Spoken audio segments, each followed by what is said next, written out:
What's up, everyone? Just wanted to come by briefly and just speak about another cognitive distortion that all of us have suffered from at some point. You may know someone that actually experiences this cognitive distortion, or you currently may be going through this cognitive distortion. And it's the one of disqualifying the positive. This distortion, it actually stems from a lot of different experiences and just our upbringing, um, our interactions with others. Could be trauma, could be a lot of different things. But what happens is we minimize, okay? We minimize any of our attributes. We minimize our achievements. And God forbid, when somebody compliments us or tells us about our greatness, it's hard for us to accept that. It's hard for us to receive that. And so I just want you to think back really quick, how do you do with that? When somebody wants to pour into you, do you find it difficult to accept the love that they want to, give you? Do you find it difficult to accept the compliments, that they may constantly shower you with?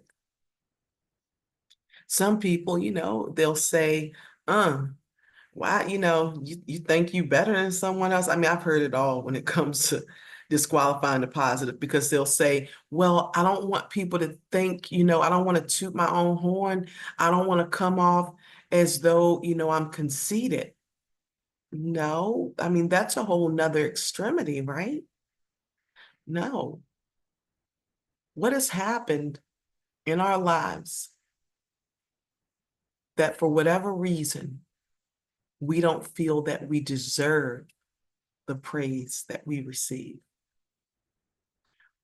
We don't feel that we deserve the love or the kindness that we receive from others.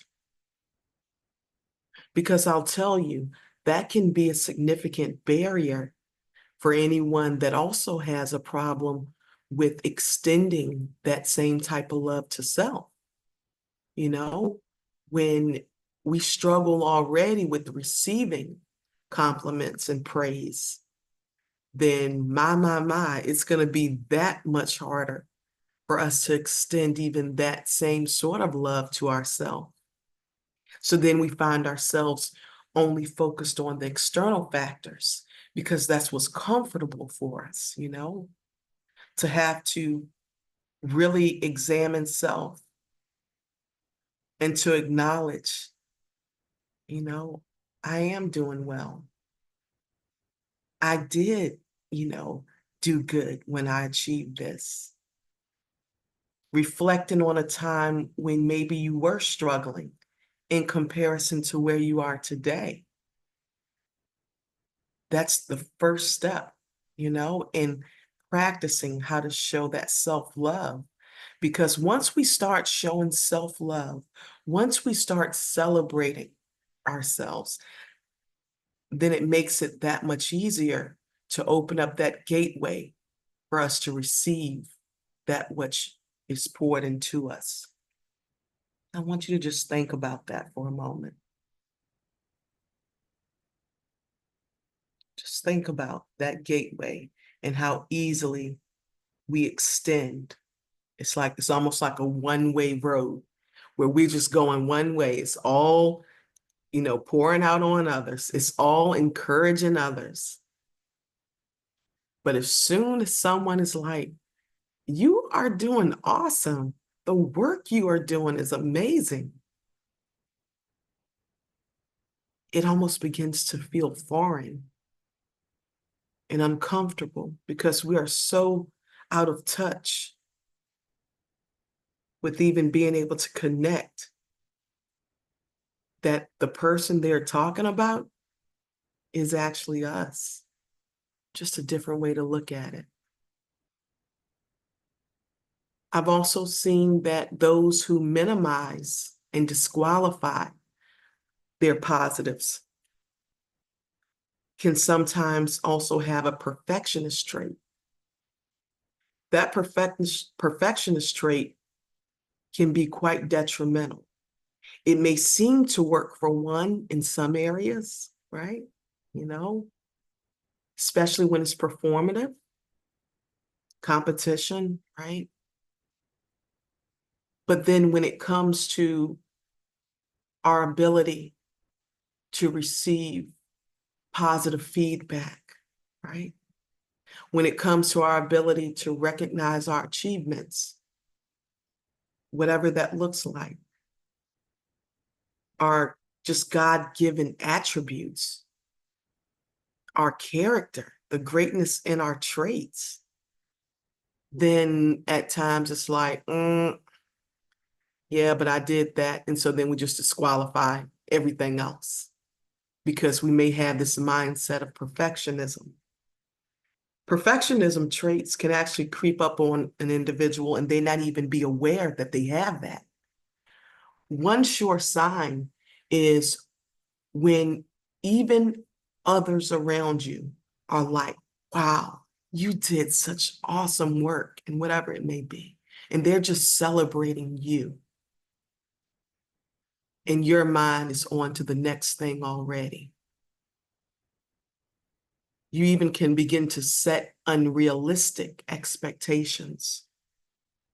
Or if you don't meet the expectation according to your own unrealistic demands, then you see the entire experience as a failure. Because of course it wasn't of perfection. So then those who do have that perfectionist trait or overachievement, okay, that's another way we may identify that, just a different name, right? It makes it that much harder for them to, recognize the positives, not in others, but in self, to the point that it makes it so much easier for them to even receive that which people extend to them. I encourage you, if you're someone that does struggle with that, start just at a moment of reflecting back on a time where, things were difficult. Maybe things didn't go according to the way you preferred them to go. And yet you still were able to successfully push through it, push past it, not just go through it, grow through it, right? That's one of my favorite quotes. Reflect on that. Because then now you're starting from a standpoint that is more comfortable, because that's the first thing that individuals that do disqualify their positives and have a hard time receiving that from others is it's easier for them to focus on the external factor. So I would just say maybe start with reflecting on a time that you may have bounced back from. You've proven to be resilient, because then it won't seem as close. And then compare it to, just where you are now and all of those things, right? So this may not be for you personally, maybe for someone that you know, maybe something that you've dealt with in the past, and it could be something that you're currently dealing with. Remember, we're all doing this thing called life for the very first time. Take a load off, because none of us are so special that, and I don't mean special like you're not a special individual. No, just hear me out. None of us are so special that we, are to be perfectionists, and we are not allowed to make mistakes, and we are not allowed to have to learn from those mistakes. I hope you really follow me with that, because that is what I often ask individuals that I work with when I'm counseling, and someone says, but I was raised to be this way. I was raised to be a loving person and kind person. And all of these things that they say that they extend to others. And I'll just say, okay. And if you had a friend who was experiencing the same thing as yourself, meaning having a hard time receiving and giving yourself love, right? What would you tell that friend? And so easily they respond and they say, oh, Cameron, I would tell them, don't do that to yourself. You deserve love. You deserve recognition. You deserve praise. You deserve moments where you provide yourself with self-care. And that's when I follow up and I say, so what makes you so special that you don't deserve such? What makes your situation so different that you don't deserve this love? That if it was just your neighbor or your friend or an associate, you would tell them they deserve it.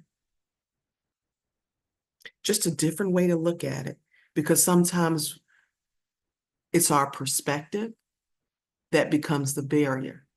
It's our perspective and how our overall worldview and experiences have been shaped, right?